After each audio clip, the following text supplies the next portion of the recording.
என்னுடைய வணக்கம். ஒரு சில நிகழ்ச்சி மட்டும்தான்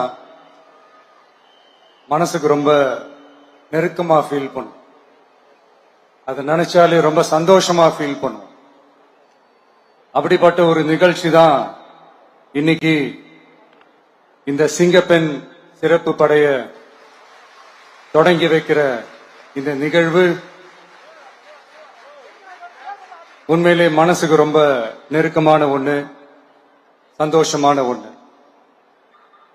நம்ம பாட்டி, அம்மா, அக்கா, தங்கைகள், ஒவ்வொரு வீட்டில் இருக்கிற பெண் குழந்தைகள், இவங்க எல்லாருக்குமான பாதுகாப்பை உறுதி செய்வோம்னு சொன்னோம். ஆனா அது எலெக்ஷனுக்காக மட்டுமே கிடையாது.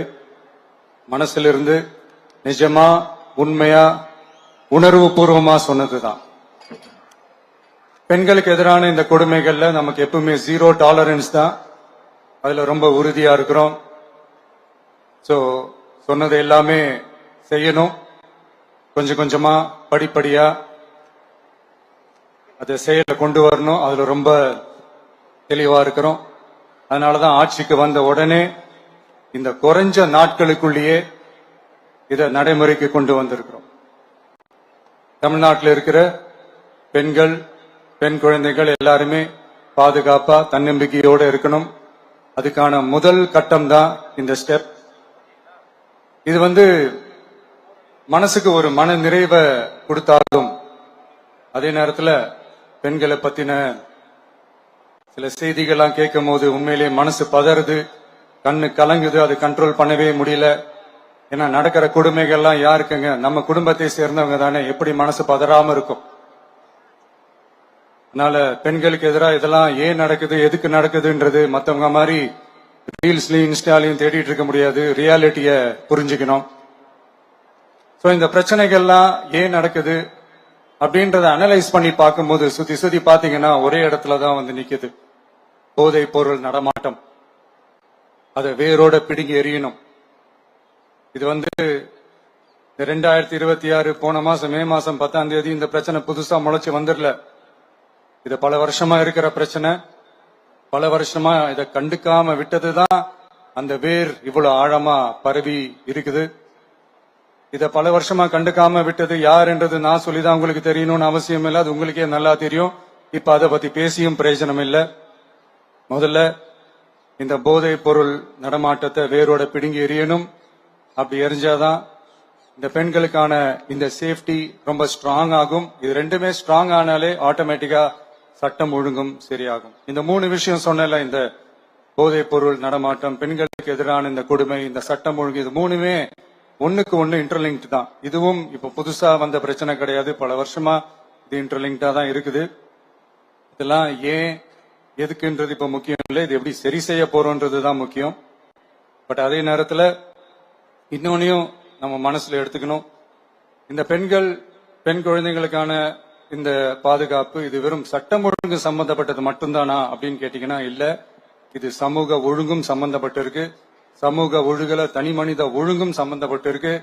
தனி மனிதன் ஒழுங்கா இருந்தாலே அந்த சமூகம் தன்னால மாறும். ஒரு கட்டுப்பாட்டோட, ஒரு பொறுப்பா இருந்தாலே இது மாதிரி பல பிரச்சனைகளை நம்ம கண்ட்ரோல் பண்ணலாம்.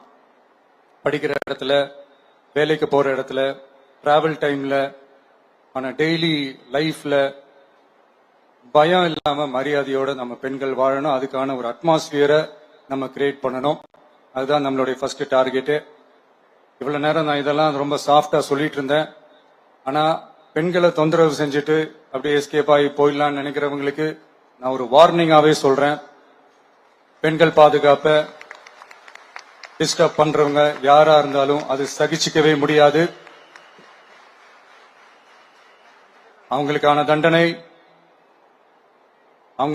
தண்டனைக்கான அந்த நடவடிக்கைகள் எல்லாமே போலீஸ் டிபார்ட்மெண்ட்ல இருந்து ரொம்ப கடுமையான ஒரு தண்டனையா இருக்கும்.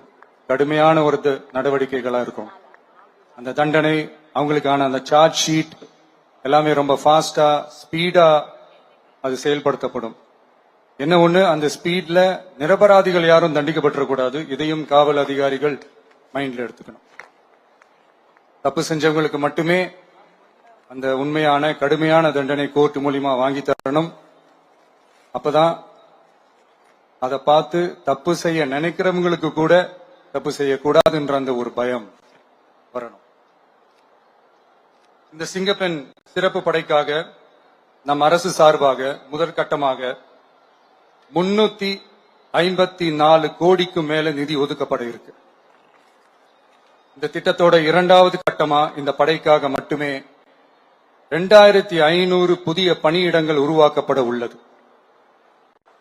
பெண்களோட பாதுகாப்பை ஸ்ட்ராங் பண்றதுக்காக மாடர்ன் ஃபெசிலிட்டிஸ் இருக்கிற வாகனங்களும் நவீன உபகரணங்களும் தொழில்நுட்ப சாதனங்களும் அலாட் செய்யப்பட இருக்கு. ஆல்ரெடி உமன் சேஃப்டிக்காக செயல்படுற அமைப்புகளுக்கு அடிஷனல் ஸ்ட்ரென்த் அண்ட் சப்போர்ட்டா இந்த சிங்கப்பெண் படை செயல்படுங்கிறத மீண்டும் வலியுறுத்தி சொல்ல விரும்புறேன். பெண்களுக்கு எதிரான குற்றங்கள் நடக்கிறதுக்கு முன்னாடியே அதை தடுக்கிற காவல் நடவடிக்கையில இந்த படை முக்கிய பங்கு வகிக்கும். ஃபீல்ட் ஒர்க்ஸ் அண்ட் பிரிவென்டிவ் ஆக்ஷன்ஸ்ல இந்த படை ஈடுபடுறதால அனைத்து மகளிர் காவல் நிலையங்கள் எல்லாம் வழக்கு விசாரணையிலும் குற்றவாளிகளுக்கு தண்டனை வாங்கி தர்றதிலையும் இன்னும் அதிக கவனம் செலுத்த முடியும். பெண்களை ஃபாலோ பண்றது, பாலியல் தொல்லை தர்றது, டார்கெட் பண்ணி திரும்ப திரும்ப தொந்தரவு செய்யறது, பெண்கள் கடத்தல் முயற்சி, பப்ளிக் பிளேஸ்ல அசிங்கமா நடந்துக்கிறதுக்கு பஸ்ல தொல்லை தர்றது, கூட்டத்துல பெண்களுக்கு தொல்லை தர்றதுன்னு இது மாதிரி தப்ப தடுக்கிறதுல ரொம்ப முக்கியமா இந்த சிங்கப்பெண் படை செயல்படும். பெண்களுக்கு எதிரான குற்றங்களை தடுக்க நடவடிக்கை எடுக்க இந்தியாவிலேயே முதல் முறையாக ட்ரோன் வாயிலாக பெட்ரோல் முறை அறிமுகப்படுத்தப்படும். நம்ம வீட்டு பெண்கள் அவங்களோட ட்ரீம்ஸ் அண்ட் எக்ஸ்பெக்டேஷன்ஸ் என்ன அப்படின்றத நம்ம அரசு நல்லாவே புரிஞ்சு வச்சிருக்கு. அதை கொஞ்சம் கொஞ்சமா நாங்க செயல்படுத்துவோம். உங்களுக்கான மரியாதையும் தான், உங்களுக்கான அந்த கண்ணியமும் தான் நம்ம அரசினுடைய highest and most important priority. ஒரு கவர்மெண்டோட அந்த விஷன் அண்ட் டார்கெட் ஆனஸ்டா இருந்தாலே போதும். பிளான்ஸ் அண்ட் அட்டெம்ப்ட்ஸ் அது போற பாதை சரியா இருக்கும்னு சொல்லுவாங்க. அப்படிப்பட்ட ஒரு கவர்மெண்ட் தான் நம்மளுடைய கவர்மெண்ட், உங்களுக்கான கவர்மெண்ட். இந்த ஷார்ட் ஸ்பேன்ல இந்த சிங்கப்பெண் சிறப்பு படைய நடைமுறைக்கு கொண்டு வந்து இதுக்கு ரொம்ப கடுமையா உழைச்ச காவல்துறை அதிகாரிகளுக்கும் பணியாளர்களுக்கும் இந்த நேரத்தில் என்னுடைய பாராட்டுகளை தெரிவிச்சுக்கிறேன். இந்த நேரத்தில் என்னை பொறுத்த வரைக்கும் ஒரு கவர்மெண்டோட முதல் சக்சஸ், முழு சக்சஸ் இன்ஃப்ராஸ்ட்ரக்சரோட வளர்ச்சியிலேயோ பொருளாதார வளர்ச்சியிலேயோ மட்டுமே இல்லை, அந்த ஸ்டேட்டோட பெண்களும் குழந்தைகளும் மரியாதையா வாழ்றாங்களா அப்படின்றதுலதான் அந்த கவர்மெண்டோட முழு சக்சஸுமே இருக்கு. அதோட சேர்ந்ததுதான் மற்ற எல்லா வளர்ச்சியும். அதுலயும் நாங்க கவனம் ஃபுல் கான்சென்ட்ரேட் பண்ணுவோம். கான்பிடென்டா இருங்க, நல்லதே நடக்கும், வெற்றி நிச்சயம். மீண்டும் சந்திக்கும் வரை